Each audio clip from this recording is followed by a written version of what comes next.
मनोज जरांगे पाटील यांनी मुख्यमंत्री एकनाथ शिंदे यांच्या हस्ते ज्यूस पेत आपल्या आंदोलनाची सांगता केली। या आंदोलनामध्ये आपल्या मागण्या मान्य झाल्या असं त्यांनी सांगितलं। मात्र यामध्ये एक आकडा येतोय कुणबी नोंदींचा। 54 लाख कुणबी नोंदी सापडल्या असा वारंवार उल्लेख मनोज जरांगे पाटील करतात। मात्र या 54 लाख नोंदींवरून काहीसा वाद निर्माण झालाय। या संदर्भात आपल्यासोबत बोलण्यासाठी शिवसेनेचे नेते संजय शिरसाटजी आहेत। आपण त्यांच्यासोबत चर्चा करू। नक्की हा वाद काय आहे तो आपण जाणून घेणार आहोत। सर, TV9 मध्ये आपलं स्वागत। मनोज जरांगे पाटील यांनी उल्लेख केलाय 54 लाख नोंदींचा। यावरून काहीसा वाद निर्माण होतोय, काहीसा संभ्रम निर्माण होतोय। नक्की हा 54 लाख नोंदी या आंदोलन करण्याच्या अगोदरच्या आहेत, नेमकी कधी सापडल्या आहेत, काय याबद्दल स्पष्टता? या ज्या मनोज जरांगेने जे आंदोलन सुरू केलं होतं त्याच्यानंतर झालेला लाठीचार्ज आणि त्यानंतर झालेली ही प्रोसेस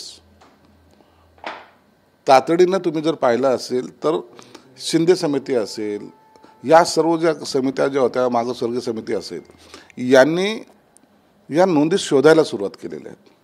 मग कधी कुठे 5 नोंदी भेटल्या, कुठे 10 भेटल्या, नंतर ज्या बल्की नोंदी भेटल्यात, तुम्ही जर पाहिलं त्र्यंबकेश्वरला सर्वात जास्त नोंदी भेटल्यात, कारण तिथं तो रेकॉर्ड होता।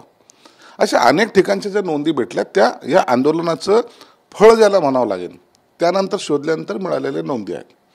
आता मनोज जरांगे 54 लाख नोंदी आहेत असं म्हणतायत, त्याला काही लोक ऑब्जेक्शन घेत आहेत। हे ऑब्जेक्शन घेणारे कोण आहेत? ज्यांना मराठ्यांना आरक्षण मिळू द्यायचं नव्हतं ते लोक आहेत। तुम्ही जर पाहिलं असेल तर सरकारने सुद्धा सांगितलंय, जरांगेने सुद्धा सांगितलंय की आम्ही या नोंदीचा तपशील याच ग्रामपंचायतच्या लेवलवर लावणार आहोत। तुम्ही जा, तुम्ही त्या ज्या ज्या भागात राहत असाल तिथं जा, फॉर्म भरा, आपल्या नोंदी तपासून घ्या आणि तिथं तातडीने तुम्हाला सर्टिफिकेट देण्यात येईल। हे का करतायत की ह्या सगळ्या प्रोसेस ज्या आहेत, इझी गोईंग प्रोसेस ज्याला म्हणतात, ते प्रोसेस करून सर्वसामान्य मराठा समाजाच्या लोकांना हे आरक्षण मिळत आहे, कुणबी नोंदी भेटल्यानंतर आरक्षण मिळता यावं म्हणून। परंतु आता एक तर मराठा समाजाला आरक्षण मिळणारच नाही। काही लोकांना तर माहिती आहे एकनाथ शिंदे साहेबांना हे सर्व अवघड जावं, यांच्यावर राजकीय संकट यावं, त्या लोकांनी मुंबईमध्ये यावं आणि काहीतरी विचित्र प्रकार घडावा यासाठी त्यांचे काही देव पाण्यात ठेवले होते।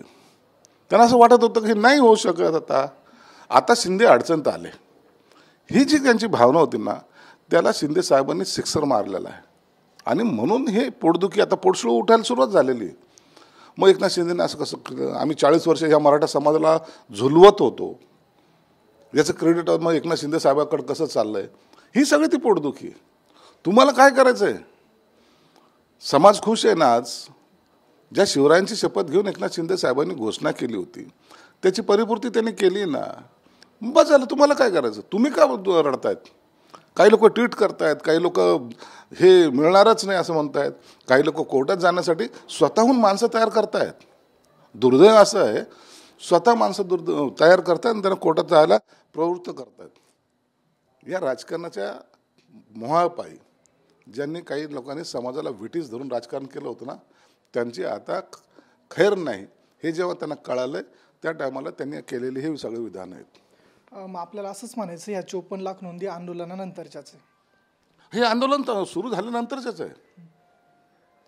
या नोंदी नंतरच्याच आहे असा अर्थ नोंदी होत्या, पण ते काढायचा कोणी प्रयत्न केला नाही, त्या शिंदे साहेबांनी केला आहे। या नोंदी आताच्या नाही, म्हणजे काय काल कोणी नोंदी केल्या त्या नोंदी भेटतात अशातला भाग नाही। ह्या नोंदी पूर्वीच्याच आहे, पण कुणी प्रयत्नच केला नाही ना। तेच। आणि जे प्रमाणपत्र आता 37 लाखांचा जो आकडा आहे, प्रमाणपत्र वितरित केलेत, हे पण आंदोलनानंतरच वितरित केले असं? आता हे वितरित करायची पद्धत सुरू झाली। नोंदी भेटल्या एक लक्षात घ्या, कन्फ्युजन नको। नोंदी या पूर्वी होत्या, आता तुम्ही जर पाहिलं तेलंगणा राज्यामध्ये जाऊन सुद्धा त्या नोंदी शोधलेल्या आहेत। काही निजामकालीन नोंदी आहेत त्या सुद्धा शोधलेल्या आहेत। त्या जर झालेले ते कागद जर पाहिले तर तुम्हाला आश्चर्य वाटेल की एवढं काम या सरकारने केलेलं आहे। आणि म्हणून त्याच्यानंतर ज्या नोंदी सुरू भेटल्या, मग त्याच्यावर त्यांना सर्टिफिकेट द्यायचे का? तर मग सरकारने सांगितलं होय दिलेच पाहिजेत, ज्यांच्या नोंदी सापडल्या त्यांना दिले पाहिजेत।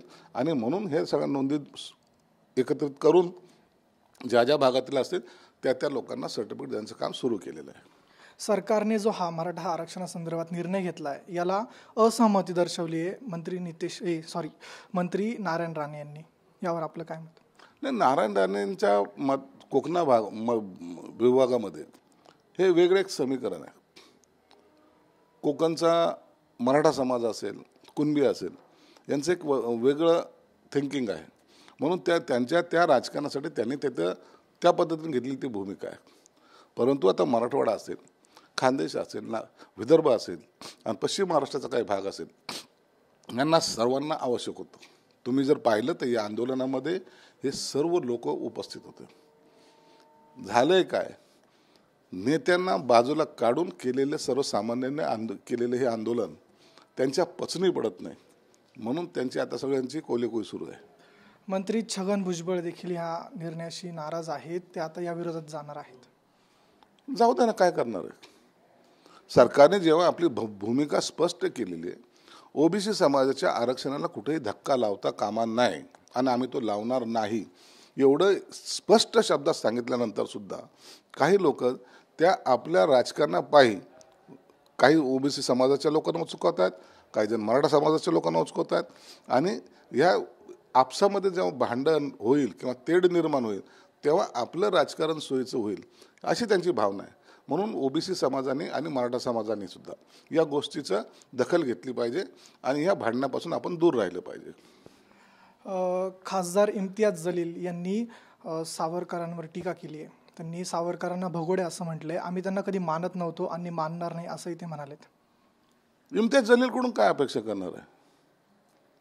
हे औरंगजेबाची असलेली अवलाद आहे, हे निजामाची असलेली अवलाद आहेत. त्यांना सावरकरबद्दल प्रेम येण्याचं काही कारणच नाही आहे. दुर्दैव असं आहे की आपले लोक सावरकराला जेव्हा विरोध करतात तेव्हा आम्हाला त्रास होतो.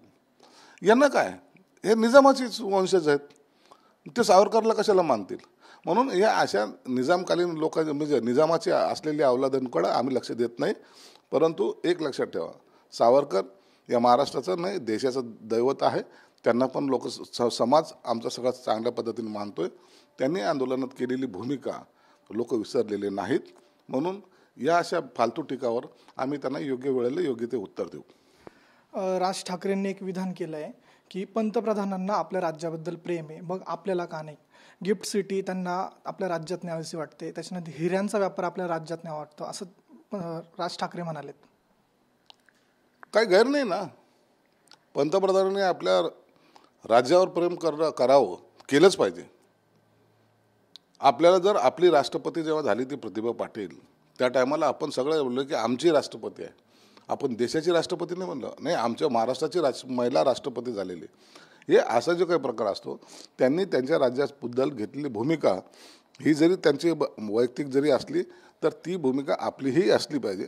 माझं राज्य, माझा महाराष्ट्र कसा पुढे जाईल हे आपण सुद्धा पाहिलं पाहिजे. हिऱ्याचे व्यापारी तिकडे घेऊन जायची त्यांची भूमिका असेल. व्यापारी हिऱ्याचे महाराष्ट्रात तयार झालेले नाहीत, ते मुळात गुजरातचे आहेत. म्हणून त्याच्यावर वाद घालण्यापेक्षा माझ्या महाराष्ट्रातून काय निर्माण करता येईल आणि महाराष्ट्र कसा पुढे जाईल यासाठी सर्वांनीच, कोणताही राजकीय पक्षाचा नेता असो, त्यांनी जर पुढाकार घेतला तर महाराष्ट्राला रोखण्याची ताकद कुणामध्ये सुद्धा नाही. धन्यवाद आपण दिलेल्या माहितीबद्दल. आपल्यासोबत होते शिवसेनेचे नेते संजय शिरसाट. त्यांनी सांगितलंय ज्या 54 लाख कुणबी नोंदी आहेत त्या मनोज जरांगे पाटील यांनी आंदोलन केलं त्यानंतर आढळल्या आहेत. कॅमेरा पर्सन नागनाथसह मी ऋतिक गणकवार, TV9 मराठी, मुंबई.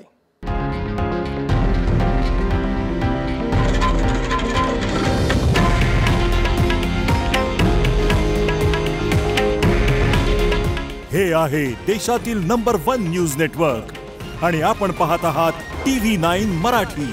काळजी तुमची, हित महाराष्ट्राचं.